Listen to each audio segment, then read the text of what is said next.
pay attention. Good morning, everybody. How's everybody feeling?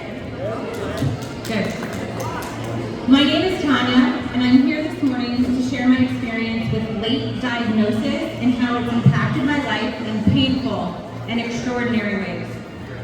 So let's go ahead and start at the beginning. At 6, I was diagnosed with shame.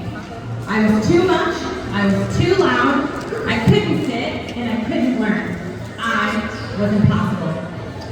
Every single year, I was going to turn over a new leaf. But even with my absolute best effort, I would fail.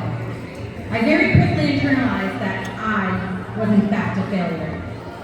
Then at 12, I was diagnosed with embarrassment. I was a weirdo and a loser, and I felt so isolated.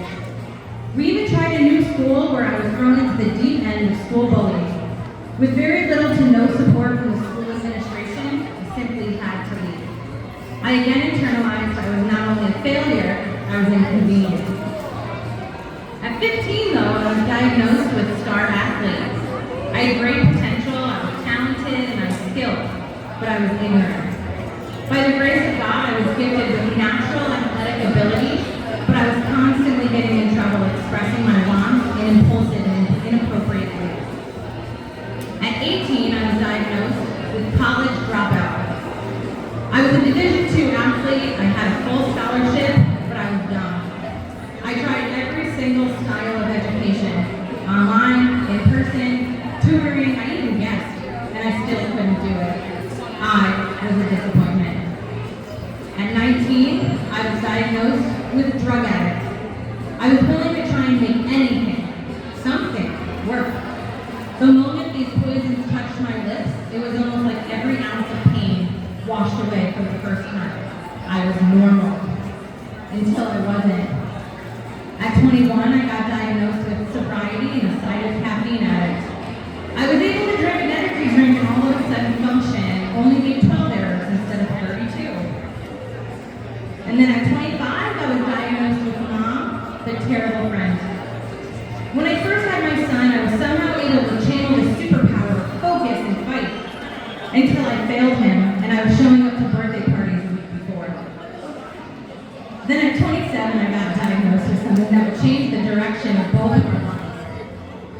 I got diagnosed with ADHD mom and advocate. At a very young age, my incredible, strong, and super smart son got diagnosed with severe ADHD. This journey opened up a new world for both of us, and not only did I learn new terminologies, medications, but skills. And I also felt like I was looking in the mirror. Every impulsive and unique thing he did, I found myself saying, I probably would have done the same exact thing.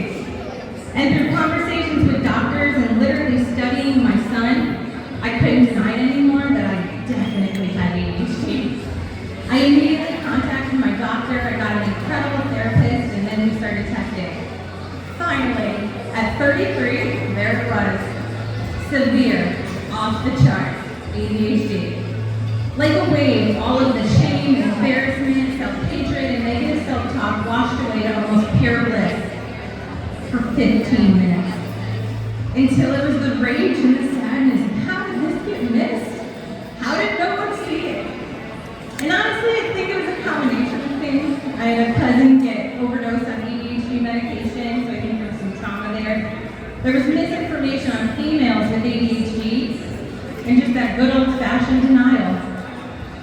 And sometimes our coping skills and trauma being undiagnosed causes, it can take a lot longer to get the proper diagnosis. So for me, through my personal relationship with Jesus, my therapist, my family, my friends, but most importantly, watching my warrior son, I am walking through the healing of getting a late diagnosis, and years of self-hatred and shame are falling off of me. I get to watch my son be authentically himself, fully aware of how his ADHD affects him, but now he has full and proper support. I can learn so much from him as I take this journey of learning to love myself again. So in my advice to the world, parents and friends, don't fear the diagnosis of ADHD for your loved ones. Don't fear labeling just because the world and your person are already labeling themselves. Give them all of the information and trust that they are strong enough to fix. and walk through it. I am incredibly honored and proud to be here with all of you this morning. There are incredible minds in this room. Like, can we brag for a second? Who else can get an idea, start a business plan, and even design business cards in 2 hours? Who of us can not only sort items by color, shape, and size, but also be the 5 members of the Backstreet Boys at the same time? ADHD is hard. It honestly sucks at sometimes, but it's truly a superpower. Although it's a huge part of us, it doesn't define us. We are kind, we're smart, we're silly, creative, and most of all, we're worthy. We're worthy of your time, we're worthy of space, and we are worthy